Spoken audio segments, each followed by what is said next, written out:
المؤمن يجب أن لا ييأس أبدا. ليه؟ لأن له رب.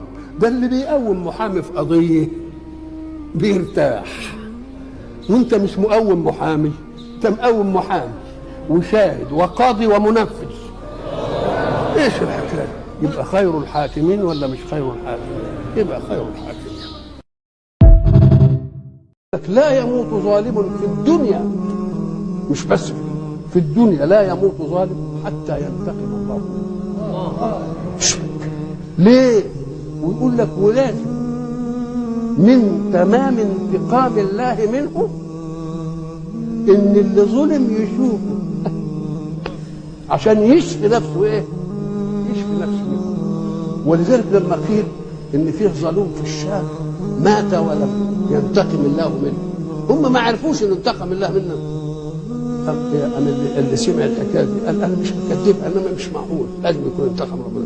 انما دي تدلنا على ان وراء هذه الدار دار يعاقب فيها المسيء بإساءته، والا ما يمكنش ربنا يسيب الظالم كده، مش ممكن. لا يهمك إن رآك الناس ضعيفا، والله هو سندك وظهرك.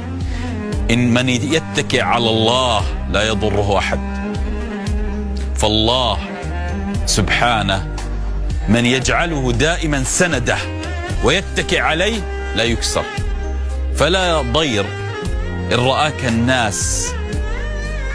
الناس مهمشا بلا قيمة، منبوذا، مطروحا، مسموما، أي شيء، ويراك الله عزيز، تسقط من عين الناس وتعلو في عين الله. من أولى عندك، عين الله أم عين الناس؟ من أولى أن يرفع الناس ذكرك في مجالسهم أم يرفعك الله عز وجل شانه في الملأ الأعلى؟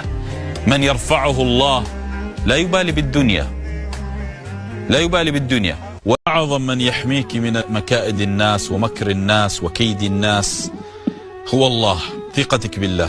إبراهيم عليه السلام كادوا له كيدا عظيما، قذفوه في النار، فكانت النتيجة كوني بردا وسلامة.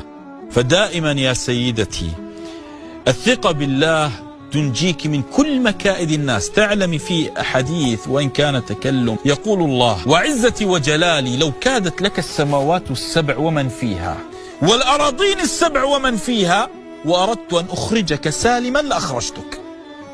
فمن يكيد لك بعد هذا الكلام؟ فمن يتوكل على الله فهو حسبه. تعرف شو يعني فهو حسبه؟ يعني أنا عندي، أنا كافي.